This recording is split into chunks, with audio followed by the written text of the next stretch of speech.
yes, it's coming in 3, 2, 1. On the Air with FDT-TV, the premier West Ham and Arsenal football podcast, brought to you every Monday by Michael Hawes and Ian Varker. Well, hello and welcome to the FDT-TV podcast. My name is Ian. I'm Mike. We are here every week, usually on a Monday, sometimes on a Tuesday, to talk about everything football. I, as you can quite clearly see, am a West Ham fan. Mike is an Arsenal fan, and that's for those of you who have not been here before. Obviously, some of you probably will have been, but if not, then make sure you go over to the YouTube channel and subscribe, because we will have some exciting content coming up a bit later on this year, and you don't want to miss out on that. But anyway, Mike, in terms of football, how you been this week? A bit up and down. In fact, no, it's just been a bit of a Debbie Downer, I've got to be honest. Disappointing game against Liverpool after the heroic display, I think, in the first leg of the Carabao Cup at Anfield, down to 10 men. And then we just kind of withered and died in the second leg. And then the game against Burnley, again, another drab performance. And I'm hoping that now we've got January out of the way, the run will start again, because we've got no excuses now. We've got no cups, one game a week to focus on, with the exception of the occasional midweek game because of fixture congestion and postponement and all that sort of stuff. But yeah, a bit of a damp squib week, if I'm being honest. What about yourself? Cheated. That's what I will say. Well, but you saying you're out of both cups, that means that I can now take the League Cup off of our display. So, Yes. so for your one competition, we're still in free, mate. We could still do the treble here. Yeah, a bit cheated. I think we'll get into it in a lot more depth in a short while, in relation to that lovely system called VAR. But other than that, it's been okay. Now, I do have a question for you straight off the bat about the Liverpool game. Mhm. So, a number of fans and neutrals that I've spoken to have said that they wanted Arsenal to win. Not necessarily because they support Arsenal, but just because they don't like hate Liverpool. Liverpool. And Jurgen Klopp's excuses are getting worse and worse and worse. However, you did get that game postponed through. It wasn't that long. Was it a week? Something like that? Yes. For a COVID outbreak. And a lot of fans have raised their disdain, is probably the best word, for that, considering you fielded arguably the strongest squad that you could after having a COVID outbreak. So what's being bandied around is Arsenal didn't really have a COVID outbreak. They could have played that game. To be honest, it wasn't a COVID breakout. One of the things I think that Mikel Arteta was very clear about in his request, and it was quite open and honest about it, was that there was a lack of first team players due to injuries, COVID, and the African Cup of Nations. Now, apparently, because I did a bit of research on this, is that the Premier League had made a rule that if you're unable to field, I think it was 12 first team players, including a goalkeeper, that gave you grounds to request suspension. Now,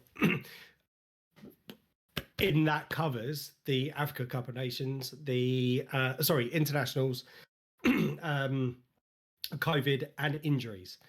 Yes, we had some players go out on loan this week, so it does. I can understand why there is a bit of a sour taste in people's mouths. However, my understanding is because we had injuries to Tomiyasu, Bukayo Saka, all picked up in the Liverpool game. So it was the game against Tottenham that was suspended. Yep. We'd had a few players go out on loan. I think we had 5 players out at that particular point at the Africa Cup of Nations. So we didn't have Martin Odegaard and someone else, I can't remember who tested, Emile Smith-Rowe tested positive for COVID. Now, I think Emile Smith-Rowe was confirmed on the Sunday or just before the Spurs game, but I think there were suspicions or something. Basically, we hadn't broken any rules. I'm going to back us on this one. You know what I'm like. I will if I don't agree with something, I will hold my hands up and say no, I disagree with it.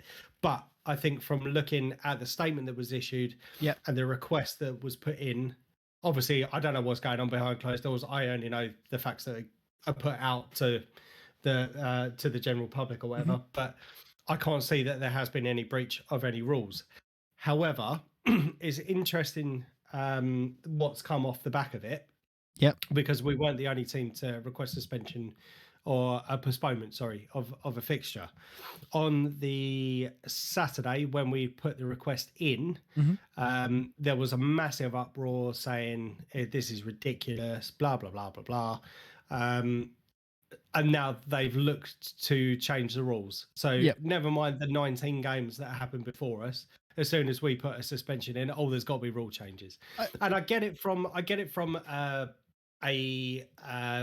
fan perspective, because obviously you pay your money for your tickets and all that sort of business. So I do kind of get that, and it's massively unfair. But at the same time, you want your best team to be fielded, because if you're going to watch an under 23s take on a full squad other team, I'll say I'll say Spurs in this example, because obviously that was the game that was postponed. You obviously want your best squad available in order to try and get the 3 points. At the end of the day, that's the point. You need to come away with the points. So I think, yes, we were correct in going for the suspension. I can understand why it's frustrating, but from looking at the rules in relation to the request for suspension, sorry, I keep saying suspension, postponement, we haven't broken any rules. Fair enough. As far as I'm aware. Yeah, that's fine. It's just interesting to get an Arsenal's perspective on it. I couldn't find it any sort of every time it cropped up in conversation. Every Arsenal fan seemed to fade and not want to get involved in it. I think it is quite difficult, as you said, not knowing exactly what's going on behind closed doors. There's no transparency in it.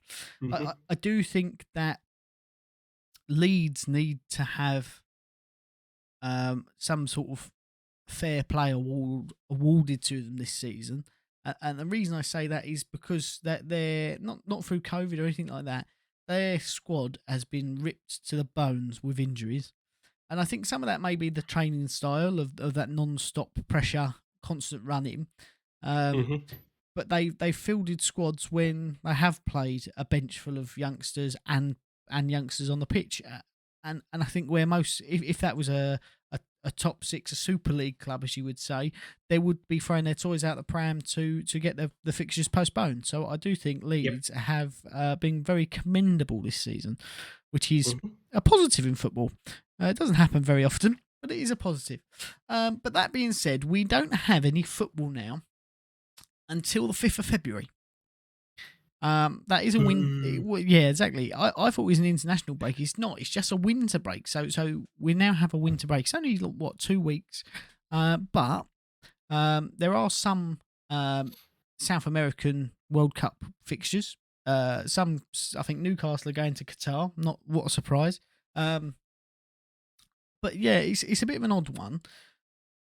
It was meant to happen last year. Obviously in the build up to there being a World Cup this coming December. Yeah. So sort of just to try and spread the season out. And then COVID happened, so it was all postponed, so it didn't happen. With the amount of postponed fixtures that have been there in the last, let's say 6 weeks, do you not think this would have been the perfect time to catch up on those games? And then everyone then starts again on an even kill? Yes and no. Obviously, as you mentioned, there is the break there. And I think the one thing that we need to consider is the word break. Granted, yes, I do get that teams have had a game off or whatever, as an example, where other teams around them have had to play fit. But I think if you're giving one team or the majority of teams, a break from playing. It gives a chance for their players to obviously recoup, and then you've still got other teams having to play fixtures. Then it doesn't kind of seem fair that you're going to have other squads around them having or potentially coming back from injuries and COVID and all that sort of stuff. So I get the logic in it. I think it would make sense to it, but I think for those teams that have had mitigating circumstances, I think is the best word here, to for their fixture not to be played. I think giving everyone a chance to have a break, I think could only be better or more beneficial for the Premier League going forwards. So do you think then, in that case, that there will be moans about fixture congestion and I've got to play 3 fixtures this week, where like West Ham, we played, what was it, 3 games in 7 days. That's going to happen to a number of clubs now because obviously you've got to fit those fixtures in before the end of the season. Yep. So the likes of Liverpool and Spurs, and I'm sure Arsenal will be up there, especially with some of their fans, and Chelsea and Man City, will all be going, well, we can't play this many games. We've got Champions League, we've got Europa League, we've got cups to go in. Where do you want to? Agree. And it's one of those that is sort of, you've got to pick and choose your battles. I've just found a little tag on the top of my hat. Let's get out of that. But yeah, so it's an odd one. I don't know whether I like a winter break. I've got to be honest. I don't like breaks in football for international fixtures, and to not even have that to moan about is a bit hard. I think one of the things I would just say is that you were just talking about cup matches and all that sort of stuff. Obviously, if you've got an Arsenal cup still to play in. Yes, all right. No, for the likes of Arsenal and let's say Watford as an example. I don't know if Watford are in the next round of the FA Cup. I can't remember what their score was, but well, from news that we'll come on to in a bit. It's one of those things for the teams that aren't in the cup matches. I know there's normally a break then, isn't there, for teams? So that could be weekends that you start scheduling in those replacement fixtures as you get through the latter stages of the cups. Yep. Well, possibly that would make sense. It makes sense. So that being said, obviously we have no predictions to make. So before we get on to breaking news, we made some predictions last week. If I'm honest, I know I thought that the Burnley game would have been postponed. It wasn't. So what were the predictions that we made? Okay, so we had the Arsenal-Liverpool fixture, Man United versus West Ham, and then followed by Arsenal-Burnley. Arsenal-Liverpool, you had it down as a 1-1 with Arsenal to win in extra time, which unfortunately we didn't. I had Arsenal to win 2-1. Yep. Obviously, we know the score was 2-0 with a red card. Like I've mentioned at the start of the podcast, was a bit of a shit performance, and it's over for another year. So no points there for either of us. Going on to the Man United versus West Ham, you had 1-0 to Man United. I had 2-1 to West Ham. I think from watching the game with the chances both teams had, I think they were unlucky, or it was unlucky to not to be a higher scoreline. Obviously, Man United got the winner kind of in the dying moments of the game, and therefore you get 3 points. Yep. Arsenal Burnley, we were going to give you 3 points for the postponement. Obviously, the game went ahead and it was 0-0, but I had a 3-0 overconfidence, I think. So no points, no points there. So the total scores for the week, you have got 3 points. I am on another 0. Hey. Big fat 0. So, that mountain. That mountain is getting bigger. Ian, you're currently on 37 points, and I'm still on 30. So nice. I need some good results coming in over the next couple of weeks. Fair enough. So yeah, we'll get on to the Man United goal in a bit. But first of all, you mentioned Watford. Are they still in the FA Cup? I don't think so. And I don't think Claudio Ranieri does either. Only 3 months. 3 months in charge, which I think is actually quite a good stint for a Watford manager, but he's now gone. which is a shame because we play them soon. And with him at the wheel, I don't know what's happened since Ben Foster's not been in goal. They've been horrendous, and he's still out. I think he come back from injury and then contracted COVID, and he's still out. Dennis is going to be out for the next game, I think, because he got suspended. But Ranieri's gone. I was going to say, are you surprised? But he's now their second manager of this season. I think we could see him hitting four managers this year quite easily. Do you think there's far too much expectations put on managers? I know they've had a bit of an up and, well, in fact, it's been more downs, but there have been some ups throughout the season. But do you think their owners are expecting too much from, let's be honest, possibly a championship? It's a difficult one. I think when you look at the model that they have, which is sort of is similar to Chelsea's, just at 100 times the speed. So Chelsea's, you generally get 18 months and then you're gone. At Watford, it's 3 or 4 months that they rely on that new manager bounce. And every time a new manager comes in, they do get a run of 4 or 5 games where they play really well, and then it all starts to go downhill again. And I think the owners, that's what the owners model on, is that, we'll have 4 or 5 good games, 4 or 5 bad games, then we get a new manager and get 4 or 5 good games. So it's an odd one because I think the players realise that, and that must have some effect on the mentality of the players going, well, we've won 4 games now, so manager ain't got long. I'm not going to bother. I'll save myself for the next manager so I can get in the squad again. And it's odd to think like that, and I don't think anyone actively thinks like that, but subconsciously, if you've been there a while, you must be going, who's next then? Because in 3 months' time they're gone. A little bit after, I want to get in the World Cup squad. What's going on? It's a difficult one. I don't know who I don't think know who their next manager is going to be, but whoever it is, he's only going to last a couple of months. Well, they are currently sitting in 19th on 14 points, so one win would take them out of the relegation zone. Yeah, but they were a couple of weeks ago playing really good football. It has to be said, but they've just fallen off a cliff. I mean, that performance against yourselves was phenomenal, and at that point you're like, no, they're not going to be in any trouble. But they just can't. They're so inconsistent. They're so inconsistent. Who would you put on being the next manager? To be honest, mate, I think there's only possibly one person you can look to. Exam. Yeah, possibly. Obviously, they've got a relegation scrap coming on. Like I said, it's not going to take too long, or one win will get them out, and they've got a couple of games in hand anyway. So if they win both those games in hand, they're out of the relegation zone.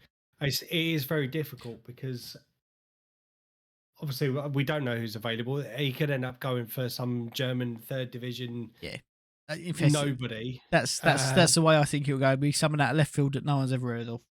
Yeah, and let's be honest. I mean, granted, there have been a few massive flops when it comes to managerial appointments. When it comes to your left field, who the fuck are you kind of appointments. But let's not forget one appointment back in the 90s. Mr. Arsene Wenger. He was a nobody. Mate, he was shit for 24 years. What did he do? One good season. That's what he did. All right, fair point. But no, do you know what I mean? I think their owners need to have kind of a good hard look at themselves, because I think they're expecting too much. Excuse me. It's one of those things. I think unless they do change their model of their club, that you're never going to get that longevity. And I think it's going to be a very rare thing if we see that in the rest of our lifetime, it going back to some form of longevity with managers. I don't think that's going to be a thing anymore. Hmm. But that moves us on quite nicely then to the most contentious part of the podcast. So if you haven't already, turn down your headphones.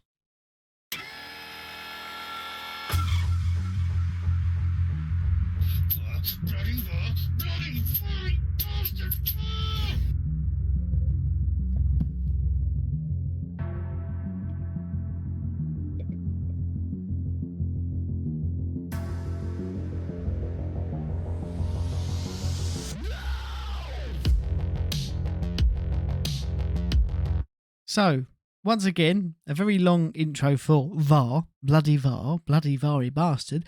Much like the checks that take place, they take forever. What's that all about? There are a few that we need to look at. So we have some examples, and that's not what we want. We don't want to listen to the intro again. So number one, I think we should start with Harry Kane. So those of you who are on the YouTube, obviously you can see this. But Harry Kane's first on the list. Push on 40 minutes on Thiago Silva. Thiago Silva went down like a sack of spuds. You would have to argue, yes, he is stronger than that. So the goal that Harry Kane then put in was disallowed. What's your view on it? Brilliant. Absolutely brilliant. Yeah, fair play to Thiago Silva. I think he... to be honest, mate, that's one of those horrible ones, and it kind of screams some dodgy decisions that we've seen in the Premier League over the course of VAR's existence. However, I think Roy Keane made a fair comment on this particular foul. Excuse me, 2 seconds. He said that obviously if you're running at pace and you get the slightest little clip, it's enough to put you off your balance, and therefore it would be given as a foul. I think the defenders bought that big time. Yep. There wasn't much contact. There's enough, I think. Had that been us, we probably would have got a red card for it. But that dangerous play and all that sort of stuff, endangering the players' lives. I can kind of see it from both ways. I think he is a little bit harsh because he's gone down like he's been shot from the floodlights. But at the same time, if you're going to push someone to get an advantage, then it's a foul. Yeah, I think from the picture that we've got is actually quite good, courtesy of Sky Sports. Thank you very much. But you can see Harry Kane. He's just about treading on part of the back of the boot, and a full stiff arm out while Thiago Silva's trying to stop, and Harry Kane's still running. So at that point, if it was the other way round, Harry Kane would have gone down. They would have said penalty, red card, obviously for denying a clear goal scoring opportunity, last defender, all that jazz. Double jeopardy. Who knows if that would have come into it? But it's one of those. If it's the other way around, they would say it's a penalty. It's a clear penalty every day of the week. So you have to then sort of take the peaks with the troughs and say, well, yeah, he fouled him. So I think that was the only decision that VAR got right this weekend. I have to say it. We start off with a positive, and then we just go downhill from there. Number two. Get your ears ready. Jota. Yes. On Guaita, who was stationary on his knees. And I know I say a goalkeeper needs to be strong, but when you get clattered at full pace while you're on your knees, and the bloke goes down like you've just slept with his wife, like the look on his face, he's like, "Oh my God, I can't believe you've done this." That was a good meme. Cast back, I can't believe you've done this. Cast back to, what was that, 2007? I don't know. But yeah, so Jota essentially has clattered the goalkeeper who's stationary and gone down and got a penalty. And it was just as, I know it was the end of the game, but Palace were coming back into it, and I think they may have grabbed something.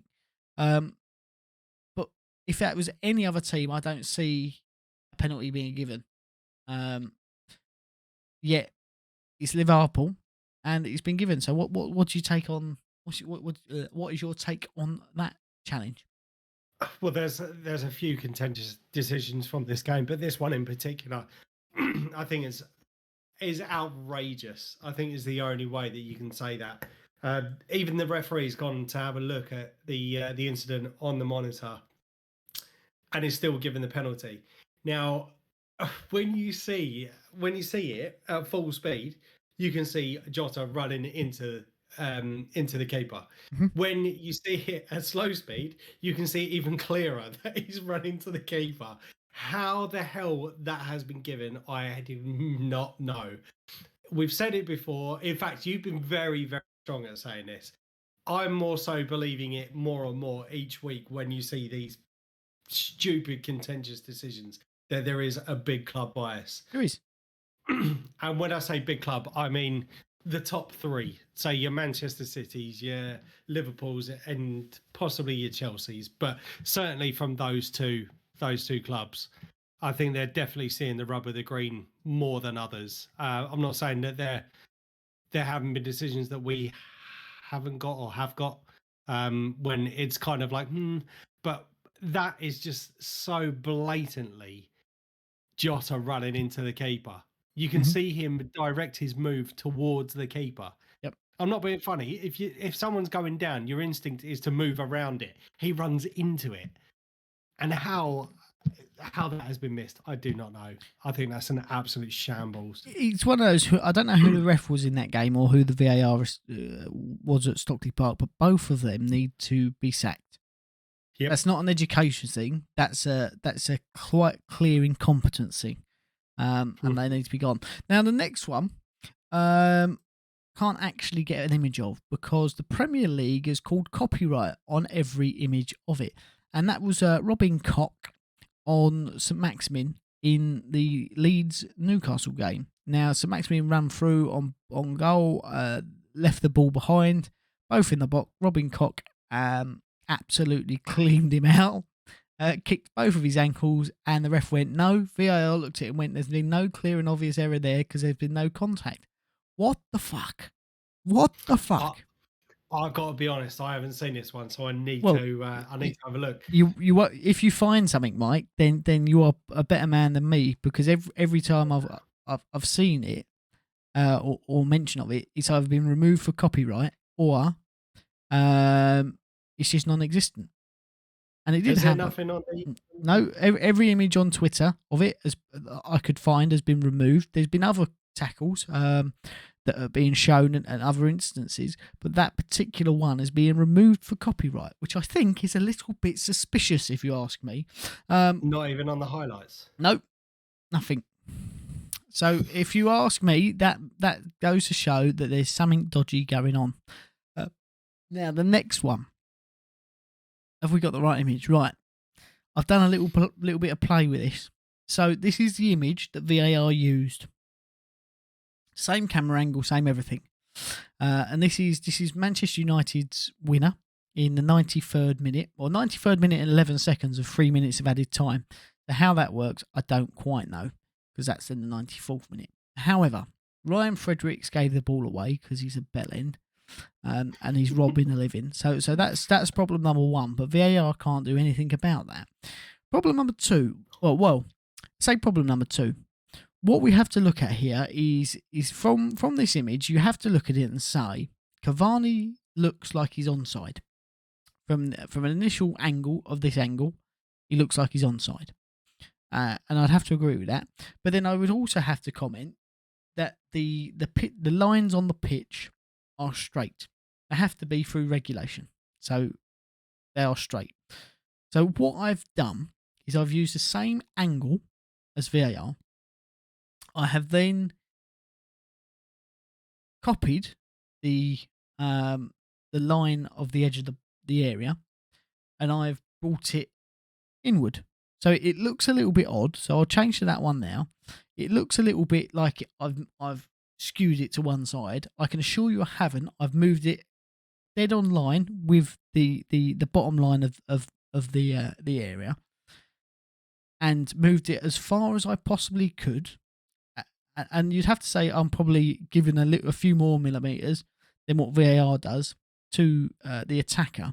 And quite clearly, half of Cavani is the wrong side of the line. So VAR using this one drew the line and drew it, and he was completely onside. There was almost daylight between the two. So how is it that either VAR has once again drawn a line that is inconsistent with everything else, or the lines at Old Trafford are completely off to such a point where surely they should have to sort of be scrapped that game and it be at least replayed on a pitch that meets all the regulations for the Premier League. But I'm a West Ham fan, so I'm gonna chant the way for it being offside all day long. But what's your thoughts? This is very interesting for me, and it's interesting to the point where I didn't even think about the different angles of the camera, the way the VAR look at it. And it's not until you said to me that the front of the penalty box is straight, therefore anything along that line should be straight. Yep. Now, when you first showed me the image, I was like, well, he skewed the lines a little bit. Yeah, no, that looks really dodgy. But it's one of those optical illusions where you have kind of like the arrows pointing upwards on one side and then the arrows pointing up, and then you say which is the longer line. It's one of those, isn't it? Where yeah. Well, the reason I did it is because I'd seen some images that people had drawn their own line on it and things like that, and I was like, no, that I'm sorry, that's not right. You can't draw your own line, because then again you're saying, right, subjectively I've said that line's straight. So I did it myself, and I thought the straightest line there is the line from the edge of the box. You have to say that is straight. That is a constant in the game, and that's why I'd done it. Yeah, go on. Sorry, I interrupted you there. No, that's fine. I think it's a very valid point that you're making there, and it's worrying. It is worrying that if you're showing that there is a constant there, and I would love to hear some sort of explanation if they can debunk, what you're saying, because it may be something that where we're looking straight on at the line, and then when you try and move your eye line closer to Go on. Sorry, go on. I would say that considering this is the angle they used, it's not good enough. Well, my suggestion then, just because there seems to be kind of like these fixed points where they're drawing lines from. So they've got a couple of cameras either side, for example, where they can show these offside decisions. Why don't they have something really simple? And I know, obviously, you've then got to rely on this working, but something along the advertising boards where it kind of runs along a mounted camera halfway to halfway, just runs along, because then there's no subjectiveness. You'll be able to see the line clear as daylight. There won't be any discrepancies about toenails and the angle's dodgy and all that sort of stuff. And it's I do agree. I think the same thing could be achieved with 4 wide angle cameras. If you place them roughly in line with a penalty spot on each side of the pitch, so there's no discrepancy of it's blocking the view. You then take the line from the edge of the pitch, which you've paralleled up with a laser level, so there is no way it can be off with the centre of the image, and you just move that along until such point it touches a player, and so that there's no then drawing of lines. That line just keeps going until you go, think there's a problem there, and that'll either be a defender or an attacker. If it's a defender, then he's onside. If it's an attacker, then he's off. It's a very similar. Every other sport, I know we go on about it, every other sport gets it right, and they get it right week after week after week. The only place it can't seem to get it right is the Premier League. They get it right abroad. Okay, yes, they do make some mistakes, but there's nowhere near as many contentious issues as there are in the Premier League. And I'm going to say it again, the reason for that is because somewhere along the line there is match fixing going on. And people go, well, you've got no evidence for that. No, I haven't, but I can guarantee you it's going on. It goes on in every league of the world. When you talk to ex-professionals and things like that, Even Paul Merson was trying to match fix at one point, wasn't he, his career? Because he was betting on it himself. And I can guarantee you there are bets going on all over the place, and the higher powers that are demanding things to happen to put money in their pocket. What I'm going to say is a little bit controversial, especially for me. Now, I don't like governments getting involved in things that they've got no right getting involved in. However, I think there needs to be some form of external inquiry into the Premier League, the refs, and the VAR. And that needs to be by people who have got nothing to do with football and have got no ties to any of the stuff, to get some answers. Because if I'm honest, it's ruining it for me. I know we had a bit of a good time of it for a few weeks, but now we've gone back again, and it's now even worse than it was before. And I'll say it's not fair. It's not fair, and it's not fair for a lot of clubs and a lot of fans. And the decisions week in, week out are abysmal. And there's no repercussions. No, there's no repercussions. And whenever there is a real wrong decision, it's copyright claimed, so you can't show any images of it. There's all sorts of problems with it. And they just back it and say, no, it was a good decision. Quite clearly, it wasn't. The pundits are saying it's not. The ex-players are saying it's not. The fans are saying it's not. The people who don't give a fuck about football look at it and go, that's not right. That should be a foul. Like, it's now a huge problem. I don't remember there being this many contentious decisions when VAR didn't exist. Yes, you had a few where you go, oh, that's the lino should have caught that. That was well offside. But that was, you'd say what? You'd probably get 3 or 4 of them bad decisions a season. Now you're getting 3 or 4 of those bad decisions a week. 100%. It is frustrating, and what's even more frustrating is like when you said just a moment ago, when you have the governing body for referees. I can't remember for what it is off the top of my head, but when you've got some dickhead that comes out and says and backs up the decision, they're not, or they've come out with some bullshit as to kind of like justify why the referee or justify why the VAR official has made that decision. I think one thing that I really enjoy reading about is that Ref Watch that you see on Sky Sports, where you get interviews with Dermot Gallagher, and he or they look at the contentious decisions throughout the week, and then they give their justification, or the justification for why the decision stood or why they disagree with it. I think it's absolutely brilliant, because you do have regular Joe pundit saying, I don't agree with this decision, and then it gives them the opportunity to explain why the decision has been made by either the referee or the VAR official. However, I'm going to come back to an incident in the Liverpool game, which it's not massive in terms of the penalty, but they were talking about Bobby Firmino. Is he in an offside position? For when Alex Oxlade-Chamberlain scored. Now he come back.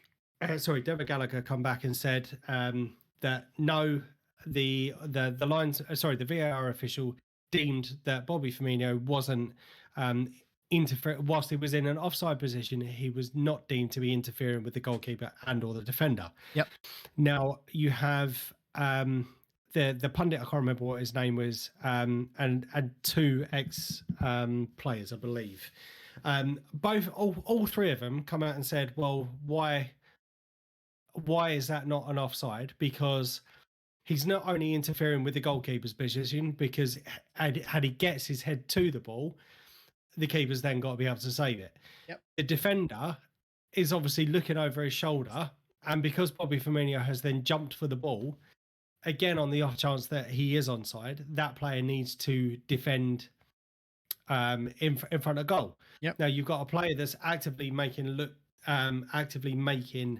an attempt for the ball. obviously it goes over his head at that particular point, but then Alex Oxlade-Chamberlain comes up behind and obviously slots the ball into the net. Now, what all of these, the Sky Sports pundit plus the two ex-professionals are saying is that had Bobby Firmino not been there, that would have altered the goalkeeper's position, ready for the ball coming over and ready for Oxlade-Chamberlain's shot, and the defender would have altered his position from watching the ball over and then being able to turn and get onto Chamberlain's shot or Oxlade-Chamberlain's shot. And this is the bit that pissed me off, is that we were told that VAR was being brought in to ensure that the number of incorrect decisions are reduced within a game. Yep. And we've said it before on so many different podcasts that VAR is subjective. And that's our personal opinion. VAR is subjective because you could have 4 different people look at the same incident and not everyone will agree. Obviously, if you've got something that's clearly black and white, then you're going to come to it. But when it comes to something like this, you have one person's opinion maybe different to another person's opinion. And Dermot Gallagher said, well, that's subjective. The VAR official didn't feel that he was encroaching or interfering with play. You have all the other people saying he is interfering with play. Yeah. But when you've got people that have played the game, know how the game works, have put themselves in their mindset, they feel that's wrong. Why aren't the referees taking these sorts of comments on board? And how, when you've got a system that's supposed to reduce the amount of errors, how can that be subjective? It's either right or it's wrong. Yep. And how can it produce more errors? It's that comment really fucked me off, because that is, VAR is there. It's supposed to right the wrongs. It's not supposed to cause more controversy. But this is the thing, right? I think it's been sort of sidetracked by match fixing. I really do, and I'll say it as till the cows come home. Until someone can prove me wrong, it takes that then controversy away from the referee that's on the pitch of he's fixed the match, because you did get that, and are the referees on that side? Actually, it's nothing to do. It's someone who's hidden away in a room somewhere that no one sees, no one's going to look at. And next week when they're on the pitch, they're not then the target. The target is the bloke in the room, who's sort of nameless and faceless for most of it. I know they tell you who they are and our referees, but they're not in the firing line, and that's why I think it's match fixed. Because on the day, people would be like, the referees would be lynched. But I don't know. Sorry, Karen. I was gonna say, but because the person making that final decision isn't there, no harm, no foul, is it? Because the on-field official's gone, well, that's what they've told me. I'm not. It's wrong. Sorry, well, I wouldn't have said that. There's 2 points I want to make to that statement. Then one, why the decision ultimately should be with the referee. Yes, that's why they've given them the monitors and stuff like that. So I think them then hiding behind the VAR thing, which they said they were never going to do, but obviously seems to be like they are doing it. Yep. And my second question, or my second point to that, in rugby, in cricket, in tennis, when it comes to the decisions, i.e. Hawkeye or going to the third umpire or something like that, or the video referee in rugby, you can clearly hear what these people are saying. And the reason for that is to keep it transparent, so that it cannot be fixed, or it cannot be as easily fixed. So I don't understand why there is that. Well, obviously, I think that's just further evidence that supports your theory. Yeah, they don't want people to hear, because of the conversation that's going on, are quite clearly horrendous. And they quite clearly say, oh, I don't want to upset you. You got that wrong, but we'll just say it's right. It's fine. I'll take the heat for it. Oh, we've got a big bet on. Can you give a yellow card so I can overturn it to a red, or tell you that it was wrong and you can overturn it? You know what I mean? I guarantee you there's been some of those. Give a penalty away in the next 10 minutes. 50 grand in it for you. Mm. Yeah, it wouldn't surprise me. Yeah, don't worry if it's a penalty or not, because we've got to overturn it either way. But yeah, it does stink. The more and more you talk about it, the more and more it makes sense. I like his conspiracy theory, but this one makes sense to me. Like I've listened to people tell me that the world's flat and they're just fucking idiots. But I do truly believe that the VAR is just a match fixing tool. But more positive things. It is a transfer window. Everyone's saying how difficult it is. So we have some that are potentially close and look like they're going to happen. Unfortunately, neither of those things are for West Ham or Arsenal. But let's put it this way. Amada Traore from Wolves looks like he's going to Spurs. They've been floating around him for a little while, and some would say that would make him a Daniel Levy signing. And the reason I say that is the last 3 managers they've had have been linked with him. I can't imagine they all want the same player. But a £20 million move, he's looks like it's on the cards. From what I've read, it's been accepted, and they've just got to agree everything else. So whether there's an agent in the way, Mr. Riola, could be an issue. But would that be a good signing for Spurs, do you think? I think currently with possible injuries or... do you know what? I'm so on the fence with Traore, because whenever I've seen him play against us, he's looked strong, he's looked solid, got a lot of pace, but there doesn't really seem to be that kind of end product. I know we mentioned about this, or we spoke about this very briefly before we started recording, but I think you summed it up perfectly in that he is a bit of a pace man. Yeah. He's very much your Theo Walcott's, your Aaron Lennon's, your Ryan Fredericks. It does for £20 million though. I mean, I think I don't know whether that's a good buy or not. I think you have to say for £20 million, it's probably worth a punt. And the reason I say that is £20 million 10 years ago, you'd go, that's a club record signing. Now it's nothing, is it? That gets you what? Chris Wood. So it's like, I think it's worth a punt. Will he be a success? I don't think so. I think he'll get a few good assists, maybe a couple of goals. That'd be about it. But for me, with the state that Spurs are in, not the player to bring in. However, one that does look like it could be a good bit of business. Christian Eriksen looks like he's very close to joining Brentford on a 6-month loan. Now, Brentford, I think, have pleasantly surprised a number of people. They've been quite good. They've been very, very tight-knit as a group. What they have struggled with is creating chances. So they do get a fair few, and they do get a few goals from midfield as well. But getting consistent chances has been something they've struggled with in the Premier League.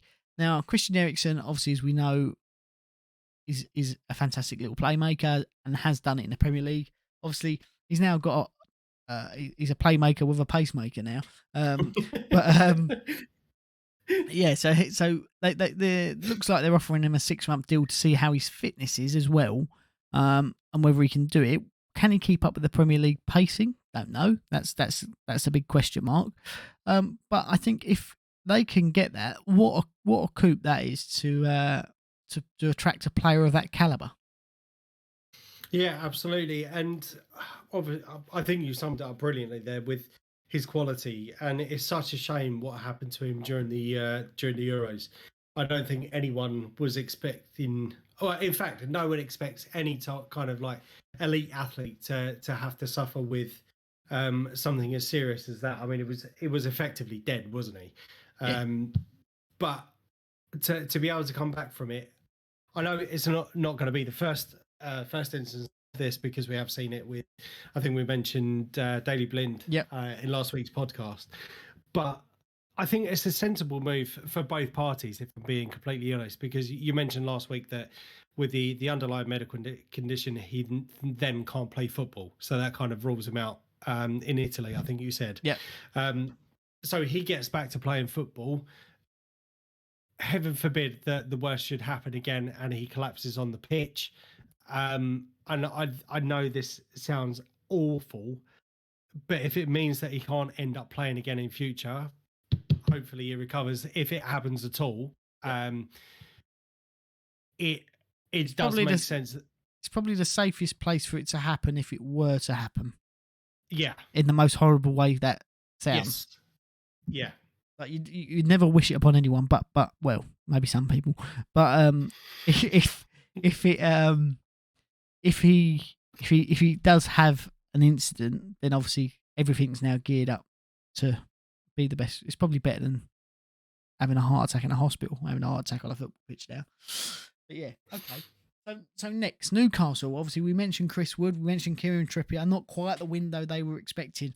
They are pushing Manchester United now for a loan. Manchester United do not want to let Jesse Lingard leave on a loan. They want him to go either permanently or not at all and leave on a free at the end of the season. West Ham are out the running with it, I think, completely. And the reason for that is we're a direct rival for them. So it wouldn't make sense. I get that. But Jesse Lingard to Newcastle, do you think he'll take the punt? Again, that's a difficult one because with the capability or the investment capability that Newcastle now have, it's I think with the likes of Kieran Trippier and Chris Wood, both of those signings for me were your left field signings. I know we mentioned when the takeover happened that the January transfer market was going to be very much you need to bolster your squad. But for me, those players are strange signings. I'm not saying I don't think they're good footballers, because I think on their day they can be very good players. Yep. But for me, if I was Jesse Lingard, well, there's two options, or there's two thoughts behind this.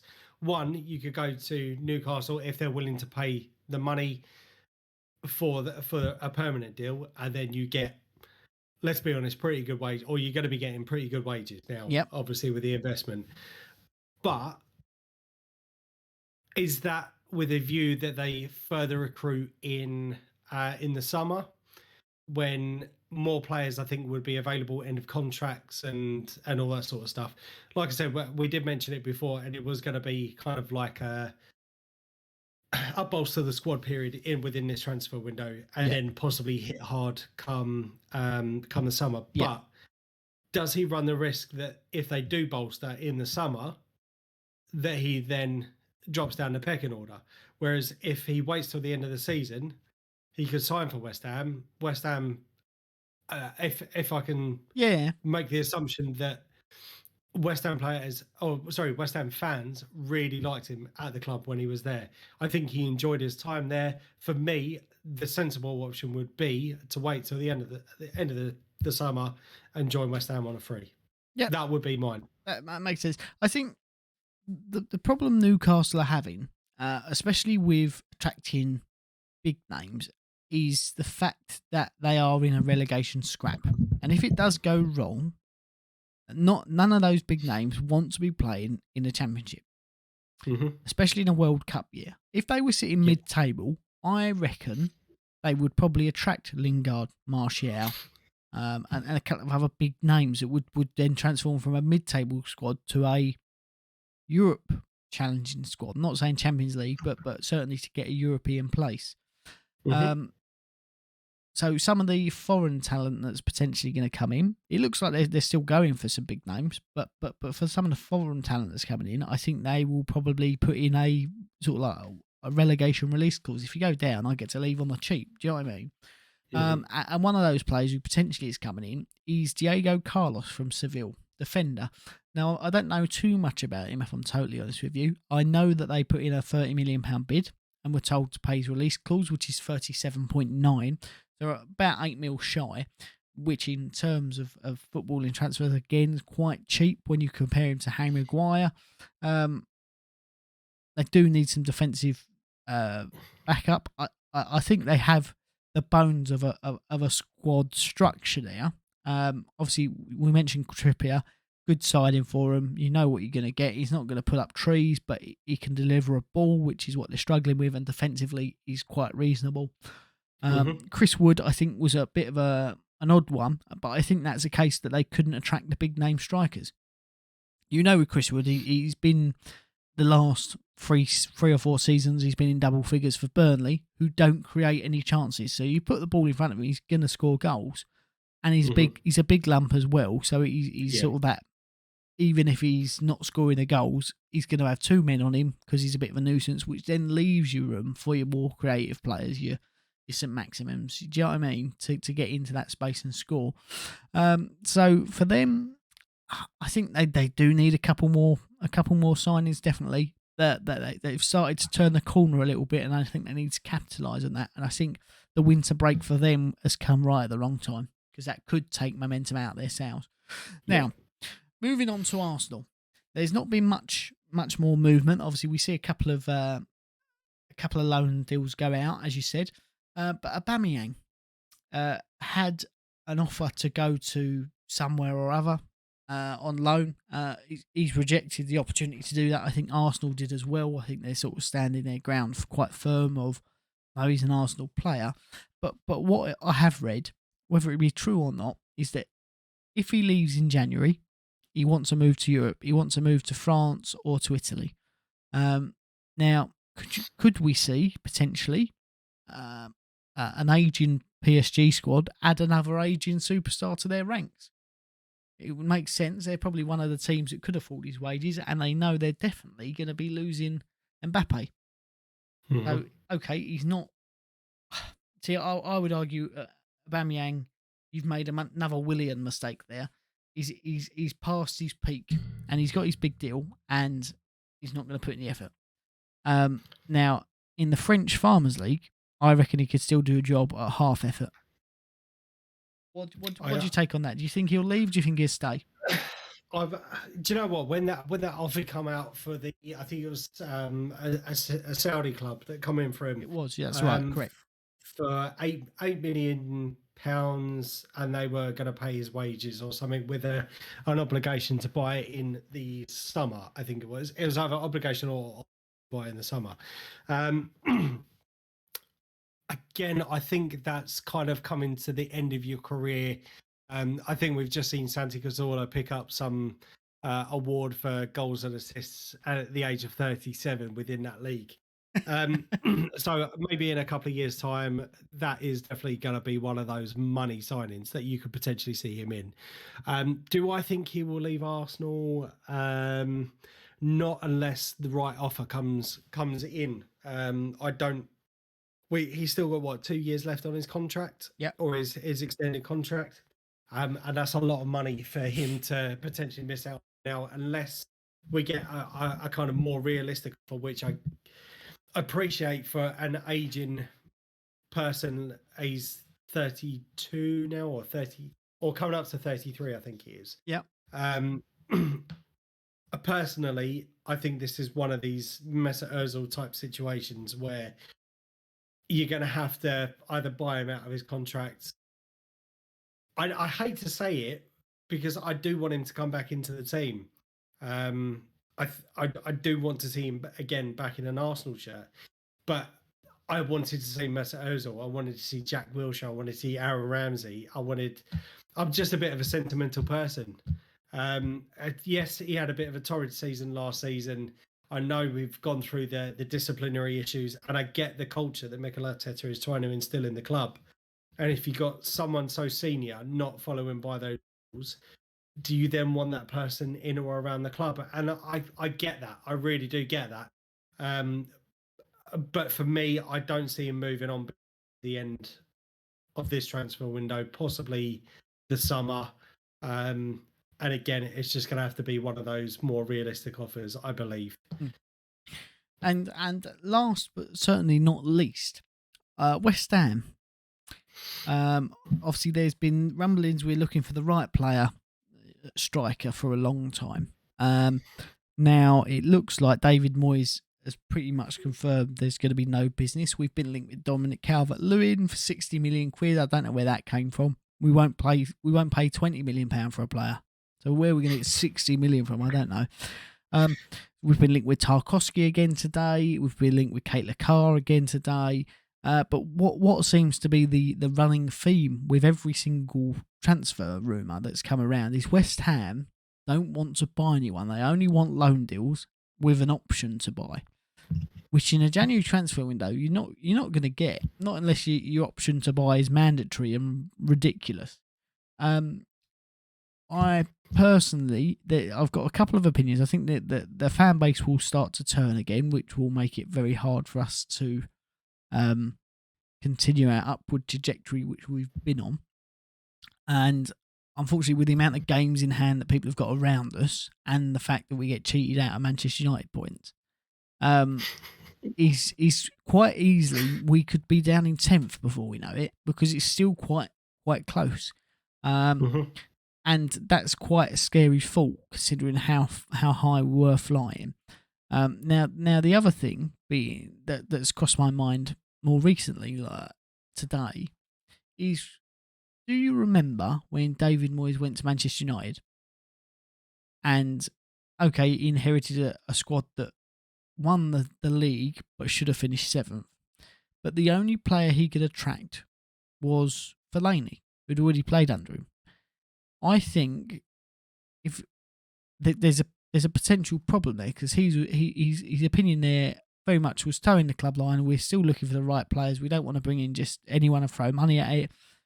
It's the same party line now. I think there potentially is a problem with him being able to attract players to play under him, and that won't be helped at West Ham by the fact the owners don't want to spend anything. So I think there's a rock and a hard place, but I think the Moyes, as he's being called, I think his reign won't last too much longer. I think if we have a bit of a fall from grace, I think he'll be out. I think the fans will turn on him, and at that point it's a scapegoat, isn't it? Because the board will come out and say we were trying to buy players left, right, and centre. He wouldn't let us buy anyone. He wanted to control it, and he didn't want to bring anyone in. We're not so bad, but we've got rid of him and we'll bring in someone else. And I think that's the way it's going to go, unfortunately, which is a real shame, because I think we've got a good base now to build off of, providing that the squad depth issue is addressed and the right players are brought in. You have to say they got Kurt Zuma right. What a fantastic signing he was. Good to see him back. Who else did we bring in? We brought in Alex Crow, who's played 2 games all season with an option to buy. So that was a bit of a pointless one. We brought in Vlasic for £24 million, he scored 1 goal and been a bit lacklustre. It's not great. It's not great. It's not great. Loan signings only. Well, they're still just over a week now to the end of the transfer window. Yes. A lot can happen. Lot can happen. It can. My opinion of it is, though, is get the business. I know some of it clubs will drag their feet and this and the other, but these are all the sort of talks that should be going on in sort of October, November, even in December. So come opening day, bish bash bosh, it's done. We've got our deal, and actually we've got him in for as long as we can this season to get settled. I don't know why it's so sort of drag your feet. Oh, panic buy. Do you know what I mean? That's what it feels like every year, and it frustrates the hell out of me. I'd say the only reason why some teams leave it till deadline day is because if they didn't, you wouldn't have, or deadline day wouldn't be so special. Wondering what's going to happen during the day. I mean, I think in the last transfer window we ended up with 6 signings, and let's be honest, Ben White, Tommy Asu, Aaron Ramsdale, who else? Lokonga. Samuel Lokonga. Yeah, I mean, he's been a bit hit and miss. Nuno Tavares, they've all been pretty good signings for us. So what you're telling me is I'm overlooking the fact that the clubs only do it for the fans' benefit. I would say so, mate. It's just a bit of drama. Maybe the deals are already done and they just spice it up. Like Spice Girls Spice up your life. Well- Spice up your life. Well, now you've said it like B-side. yeah. Well, now you've said it like that. I mean, I'm quite happy with our business. Then, really, it's just don't know what I was expecting. But I don't think there's any other footballing news from this week. I'm totally honest with you. I think we've done it extensively. This has been a good one. And to be honest, I was actually really looking forward to this one because of the amount of drama that's gone on over the weekend. Mate. It's been a very good one, and it's been nice as well to actually rant about it, because being stuck in these four walls, mate, it's it gets a bit boring sometimes, just arguing with yourself and talking to yourself, because the wife, she don't give a shit. My 5-year-old daughter, she just thinks hands are brilliant and stuffing them in her mouth. 5 years old. She's aged quick. Fucking hell. 5 months old. Oh, I thought you said 5 years old. I was going to say bloody hell. If all right, 5 months old. If I said years old, I'm going to go and rewatch it now. her hands in her mouth are the best thing since sliced bread. So, yeah, it's a bit. She doesn't give boring. a toss about VAR. No. It's nice to come on and vent these. So, thank you. Yes, that's fine. So, until next week, obviously, I've been Ian. I've been Mike. Hopefully there'll be some transfers and stuff to bring you. It'll probably be a bit of a transfer show next week because there is no football. But yeah, we've been on the air. Make sure you're subscribed and we will see you very, very soon. Thanks very much.